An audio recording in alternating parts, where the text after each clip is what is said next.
Mahomes, Brady, Lamar, Tyreek and more all hate NFL legends for different reasons. Tyreek Hill's beefing with an NFL legend over zoo animals. That only happened because Tyreek's speed would get him compared to a cheetah, and he started calling himself one. It's your boy Tyreek Hill, aka the Cheetah. And after Cheetah officially became dude's nickname, he eventually had a huge game and felt like he was becoming something else. Nobody can, guard me. Maybe I'm not a cheetah, I'm a lion, baby. But saying he was a lion, that wasn't okay with another NFL legend, Micah Parsons. This is a dude who takes lions very seriously. Not only does he rock lion diamond chains, during games he crawls like a lion during celebrations, he wears lion costumes, and even calls himself the lion. The lion was hungry. So things got personal with Tyreek trying to steal his name. Just stick to the cheetah, brother. You don't want nothing to do with this lion work. The lion versus the cheetah matchup is going to be very, very, very, very soon, and I can't wait for it. Please stay away from the lion. To me, you'll be a cub, brother. Micah Parsons, you said that I am a baby lion. Let me tell you something real quick. When we play you, you better watch your back. I'm gonna show you that game who the real lion is. But beefing over animals is the least controversial beef in this video. Like who? You woke up the wrong motherfucker? Disrespectful. I was the one in that locker room. You're going to jail. Ice up, son. Ice up. I know what that means. I know what that feels like, and I'm gonna f your wife. But before we get to those, Lamar Jackson's hate towards a legend got so out of control, it turned into a multi-million-dollar lawsuit. Things got that serious for Lamar because he always wore the jersey number 8, and it helped him become a superstar. That's why he turned the number into his own brands by selling number 8 merch, trademarking the phrase Era 8, then using the name and number for his social medias. But then he ran into a huge problem. NFL legend Troy Aikman. He was an even more legendary quarterback who also used to wear number 8, and even though he retired, now, Aikman wanted to trademark the number as the word 8 to start his own brands and companies. Lamar felt like this was just an attempt to overshadow everything he was doing because both brands focused on the number 8. So he filed a dispute on Aikman's trademark, and Lamar's lawyers not only argued that Aikman was confusing and deceiving people from knowing what brand they were actually buying from, Aikman tried making a corny joke about it all, saying he and Lamar should settle their issues over 8 beers. Now, I'm not gonna act like I wouldn't have been down for that, but Lamar definitely wasn't, and his lawyers vowed to never stop until they won the legal battle. But another beef between NFL legends ended with their beef turning into a diss track. Oh, another boy, he hating on my pockets fat. Of course, a legendary troll like Antonio Brown was the one who instigated that. He started one of the most random beefs I've ever seen with CJ Gardner-Johnson. When this man was on the come up and becoming legendary, CJ was out here making things happen, from intercepting passes to rapping. That's why he dropped a song called Motion that went viral. You're the bad bitch, I put it in motion like a tight end. Now, even though I thought the song was hard and was even bumping it myself, Antonio Brown said, trash, and all hell broke loose. CJ instantly responded like, bruh, don't play with me, straight up. Don't let them people boost your head, my boy. And cuz news had just broken around that time that Antonio filed for bankruptcy, CJ threw more shade saying, dude better go pay them banks, stop talking to me. But the craziest of the situation came after, cause CJ not only promoted a new diss track by using part of Antonio's jersey for the cover art that said clown, he dropped a snippet. Oh, another boy, he hating on my pockets fat. So after CJ disrespected him so badly, at first I was hoping Antonio would hit the stew and make his own diss track, but then I remembered his music is ass. I haven't got your girl. I'm hungry. I'm actually kind of glad he didn't embarrass himself. Antonio Brown? But at least that beef only turned into a song. Another NFL legend hated a player so much, he tried murdering him. And I actually grabbed a pair of scissors and he moved and came up and the scissors cut him. And looked down, I saw that blood. I said, oh my God, you're going to jail. But before we move on, I just have to let you know about a secret of why I haven't been posting so much. It's because I fell in love with a new game and the sponsor of this video, Football Head Coach 25. FHC lets you customize a team as if you were the coach, and it's got all the NFL players you know and love because it's got an official license from the NFLPA. You can level up your team by playing matches, trading players, or even buying guys from the marketplace. But as you can see, my roster's only a 60 overall, so I'm gonna upgrade real quick by opening up some packs using my in-game currency. Let's see what I get. Special teams, a kicker, a rare gold, 89 overall, Justin Tucker, let's go, we got the GOAT. And they threw in Cooper Kupp. Oh my God, I'm cooking. All right, I gotta open up another. Okay. Defense, linebacker, 87? TJ Watt. Alright, yeah, now we ready. Let me throw these guys in my lineup real quick, and I'm gonna hop in a quick game to show somebody what's good. What the? They really put me up against the Nuggets? A 60 overall? This is about to be graphic. Justin Fields to Cooper Kupp, first down, baby. Fields to CD. Okay. AJ Dillon with the run, touchdown. And with Justin Tucker stepping up, you already know he's gonna make the extra point, man. That was just the first possession, but in the end, 3-73. Get smacked. But yeah, guys, sorry, I get carried away. This game's addicting, man. But I'm happy with how my team's turning out so far. I can't wait to keep running through these randoms and improving my squad. And if any of you guys are trying to give me a run for my money, download the game too. The link to download FHC will be down in the description of this video, or you could just head over to the App Store or Google Play Store and download it there. Anyways, let's get back to NFL players who hate each other, like the legend who nearly committed a murder. A situation that scary only happened because of NFL legend Michael Irvin. This man was already known to have crazy anger issues, like the time he beat a teammate's ass over some food. And then he turned around and told her, "Give me that steak, the same damn steak I asked for." Oh, it was over. It's on now. It was over. I took that tray, cracked him across his head, bam, caught him in his jaw, and went to stomping him. So you'd think after witnessing that, people wouldn't want to mess with him. But when another teammate, Everett McIver, started beefing with Irvin, things turned deadly. You know, we got into it. He just came at me. And I'm talking about this big guy had me down, and punching me. I was, whoa, kind of caught me off guard. But then we got into it. And I actually grabbed a pair of scissors. Hey, big fella, stop. Back up now. Stop. Don't do that again. Don't come up to me again. And he did come up, and he moved and came up, and the scissors cut him. And that situation had Everett being rushed to the hospital. Here's where doctors discovered that the wound was right next to an artery that was a main blood vessel. And if it got punctured, it could have killed him in seconds. That forced police to get involved and arrest Irvin. Then once his mugshot went everywhere, it seemed like one of the NFL's biggest stars was going to jail. And looked down, I saw that blood, I said, oh my God, you're going to jail. You know what I mean? You're going 10 years. to jail for 10 years. So when the Cowboys owner heard that his superstar was in some big trouble, he didn't want the man's career to be ruined over this. That's why he secretly negotiated a 6-figure settlement for Everett's silence, even though he absolutely hated Irvin, just to prevent him from pressing charges. Man, I never thought I'd hear of someone else paying the price in a situation that seriously. But in the end, man might have made a bunch of money because of that beef. I just hope he didn't buy a bunch of gold or diamond jewelry like other NFL players. Cause chains cost one of the most expensive beefs in NFL history. Aqib Talib, Michael Crabtree, their hate was about to cause a $500,000 fine. Everybody should have seen this coming because they grew up hating each other. You know, we talk noise there. You sorry, but we'll catch the ball. And his noise talking was a little bit different, man. It was, when I see you back in the city, I'm a beep, beep, I'm a beep, you know what I'm saying? I'm like, hold on, bro. But eventually things were about to get way crazier when they faced each other in an NFL game. Because their beef nearly turned the NFL into the UFC when Talib snapped a gold chain right off a Crabtree. And after all of that, they eventually trash-talked each other post-game. Oh, no, man, he just been wearing that chain all year, man. It just been growing on me. So I said if he wear that chain in front of me, I'm gonna snatch it off. So he wore it in front of me, so I had to snatch it off.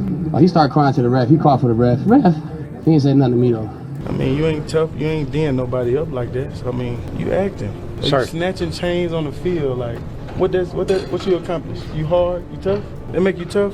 You snatch the chain in front of the police and take off running. Like, what that? Childish, man. It looked like you were just stunned. But it looked like I wanted to hit him. You know what I'm saying? But I didn't want to get kicked out the game. You know, team need me, bro. But after clowning each other like that, their beef was about to get even worse. Coming into their next matchup, Crabtree apparently taped his chain to his chest because he knew something was about to go down. Now, I don't even know why dude would wear a chain again, but that's besides the point. This time, things for real turned into fights. There was no holding these guys back.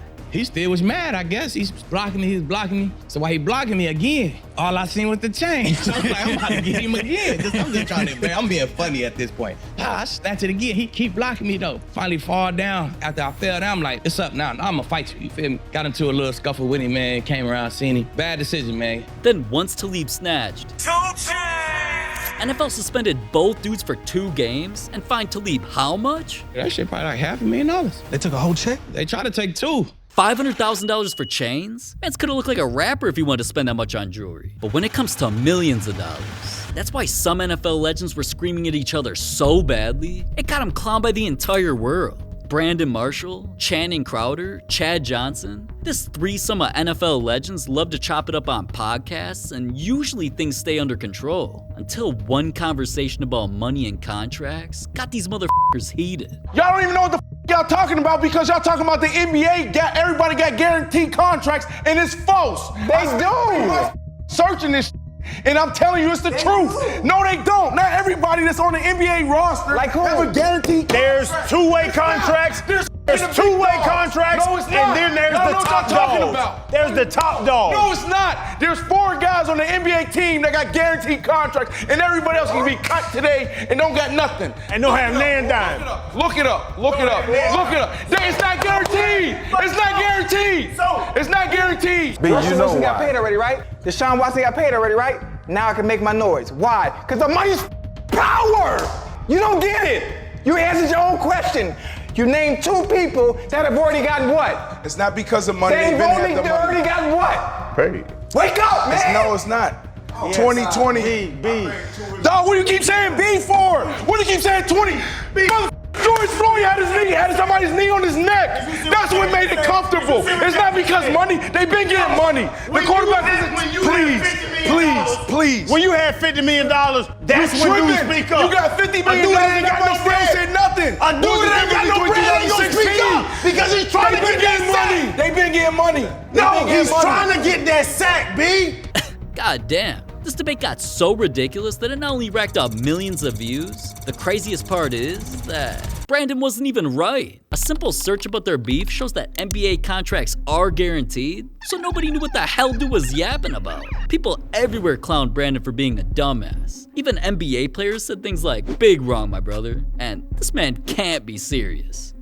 I never thought I'd see an NFL legend being so stupid, but I also never thought I'd see Patrick Mahomes, Travis Kelce, and Justin Tucker's beef turning into one of the biggest controversies of the 2023 playoffs. It was Chiefs-Ravens, the AFC Championship game, and a chance to play in the Super Bowl on the line. Players were warming up when suddenly, cameras caught Mahomes and Kelce annihilating Tucker's pregame equipment completely out of their way. Everybody felt the disrespect, and Tucker acted like he was the innocent one. They seem to be taking it a little bit more seriously. I'm totally willing to let it all go, but yeah, I just wanted to explain that that's just what I've done for 12 years, and it's not like I'm out there trying to be problematic. I'm just trying to get ready for the football game just like they are. And that's all I really got to say about it. But after he said all of that, Mahomes exposed a different story. I've had like 7 years of kind of doing that same warm-up routine, and there's only been, I think, like 3 occasions where there's been a kicker that wasn't, because you usually talk to guys, there's been a kicker that wasn't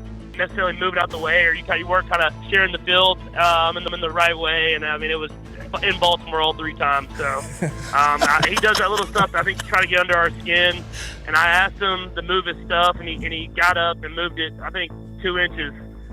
But didn't move it out of the way, and I was going to kind of let it slide, but Travis kind of got it and moved it for me, and then after that, I wasn't going to let him put it back down. Now, things weren't finished there, though. Once the actual game started, both teams were fired up from that.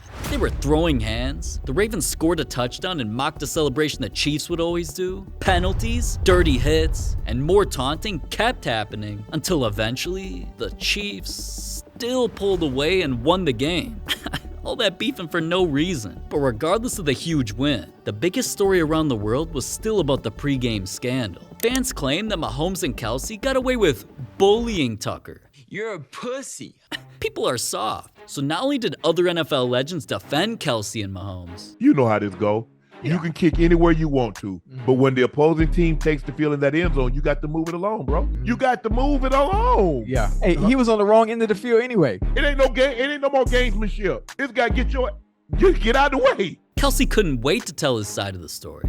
So we're warming up, and we do our same warm-up every single time on our side of the field. For those of you that don't know what happens in pre-games, the Ravens have their side of the field, and the Chiefs have our side of the field. Now, specialists, because of like the win factor and they go to where both you are, sides they get a chance to kick at both field goals. And if you're trying to go onto the other team's designated area, you kind of stay out of their way. That is the unwritten rule. That's the unwritten rule. If you want to be a fucking dick about it, you keep your helmet and your football and your kicking tee right where the quarterbacks are warming up. Like, if you're not going to pick that up, I'll happily move that for you. Justin came out and he said it was more of a joking gesture and kind of a fun competitive. And I get it. I mean, he was kind of winking at me, like being a dick about it, like trying to get under the skin. I get it, but me and Pat have the right mindset, and we just weren't in a joking mood. So, Justin, sorry if we took it to a level that you didn't think it'd get to that way, but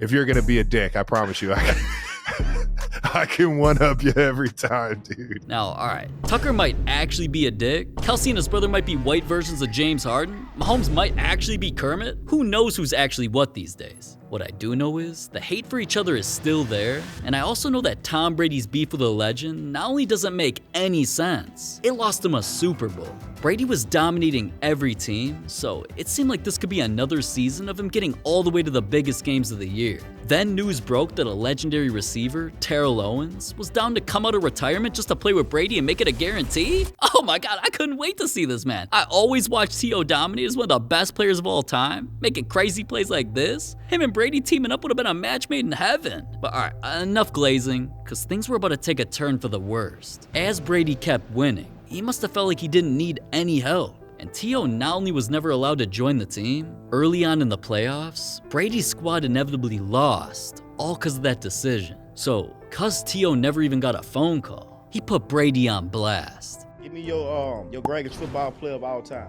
Greatest? Don't bullshit either. Your greatest. And that's between Deion Sanders and Bo Jackson. For you not to say Tom Man, Brady, I ain't they gonna really kick studied your Tom ass. Brady, to be honest. Tom Brady ignored me, bro. At that point in time, it was at the end of the season. I didn't need to play a full season.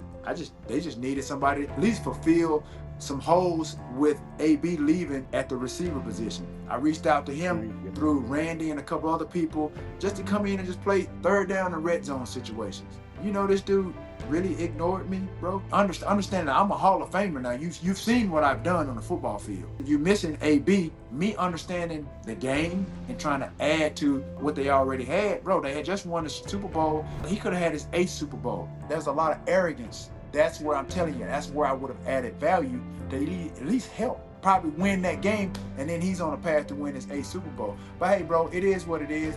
Trust me, I know I reached out. I had people to reach out. He knew that I could have possibly helped him. But again, it is what it is, bro. He's just like POP, a player in a position of power. If he really wanted me, bro, like, he could have made that happen. Damn, and neither of them were ever the same after that, so we can only wonder what could have been.